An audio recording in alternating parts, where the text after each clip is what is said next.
Okay, I saw a older, excuse me, an older interview that Gene Deal did over on Cam Capone's channel, and he had talked about an incident that's probably well known as far as what people have heard about it, and that is that Tupac and Suge and others heard that Jay Z was in a hotel room in Vegas back in the day, and that they waited outside his room or something like that, and Jay Z would not leave his hotel room until they had left. Considering that most of the time they were in Vegas, you were with them. Do you remember an incident like this? And if so, can you speak on it? Let me hear it. Yeah. Um, I don't know how Pac found out that Jay Z had a show, but Jay Z was not coming out that room. He had to call Chaz, which Chaz called Big D. Big D called Eric B. Eric B and them called Suge Knight. And they called, and Suge said, yo, man, that ain't me. That's Pac with his wild ass. And Suge Knight told Pac to give Jay-Z a pass so he could go do his concert or his show. Because Jay wasn't coming out that room, you know, to do nothing. Do you know why Tupac was so mad at Jay-Z? I can't say why he was mad at him, bro. But I think Jay had did that song with Big, right?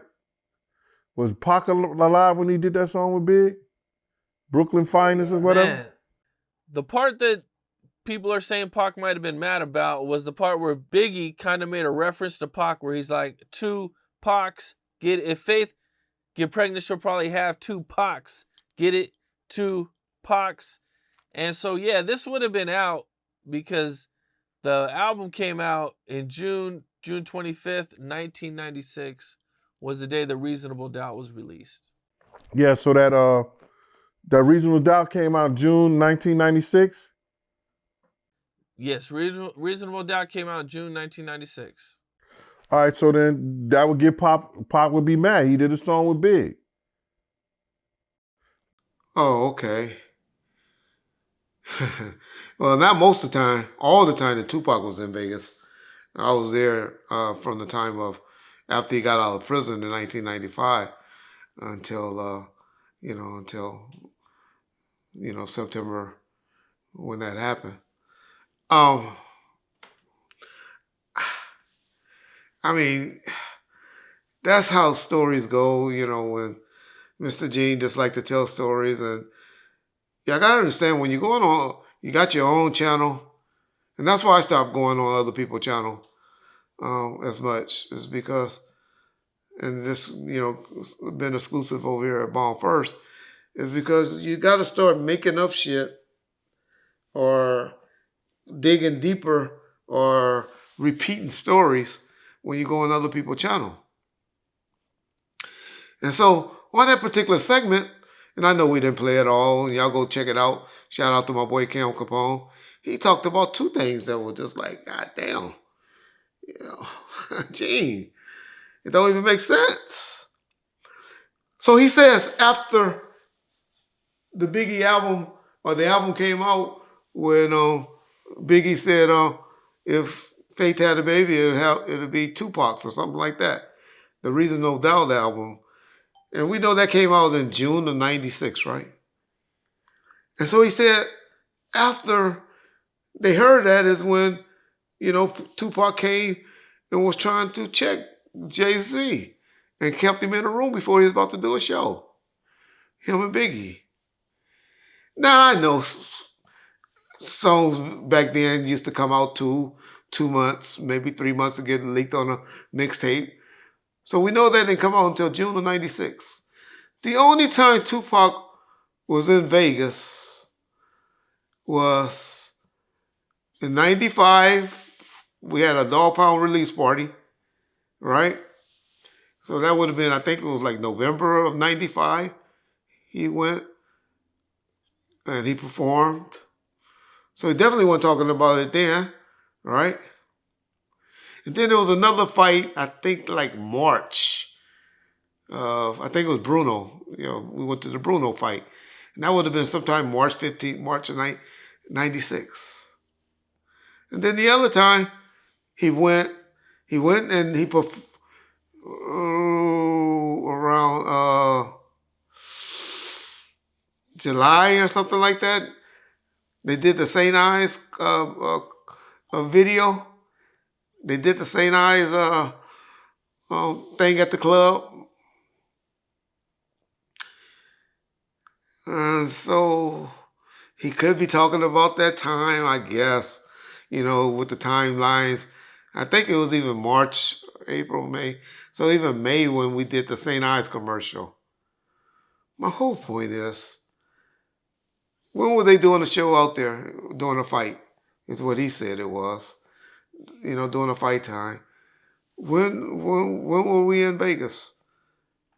And they were out there in Vegas performing on a fight night that even match up with that timeline. Are y'all saying the night that he died in September? Or that day that he went and confronted Jay-Z when he was going to perform? My point is, when did this happen? When could this happen? When or any times that y'all know that Tupac was in Vegas, other than those 4 times that I mentioned, to even match up to the timeline that they are saying? I'm telling y'all, we did not have any confrontations other than the Soul Train Awards with Biggie. Small. That was the only time. And that was, I don't know, what, March of 96. It just don't match up. So I never heard of the situation. I would have heard of the situation. They wasn't riding like that. Tupac wasn't, riding on Jay-Z and them like that, especially with Suge not being there. Who was he going to be doing that with? Who was he going to be doing that with? The Outlaws? The Outlaws was real young at that time. Let's ask Edie and Noble or any of them where they with Tupac and they went to Jay-Z Hotel and had him surrounded and Jay-Z scared to come out.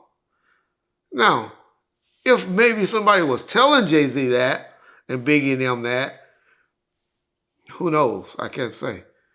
But I can tell y'all that's a story that I believe 99.9% that is made up. The only 0.1% chance I give is that somebody was just telling me that was in his ear, his count, or whatever that was lying to him. I can honestly tell y'all there was no incident where, and I would want it for it to happen. I mean, I'm not here to try to make it look bad. I'm just trying to tell y'all the motherfucker lying. He up there creating shit, making up shit for stories for YouTube. The Jay Prince thing that he tells later in that story, timelines all off thin, But I'll deal with that another subject or another day. But I saw that it came out, even on a news article recently. Somebody even wrote about it again. But even though I know this particular segment was done on Cam Capone's show about 3 or 4 months ago, but it's just not true, y'all.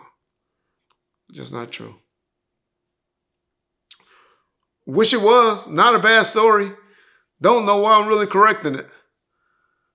But I'm just, like I said, calling the ball a ball, a strike a motherfucking strike.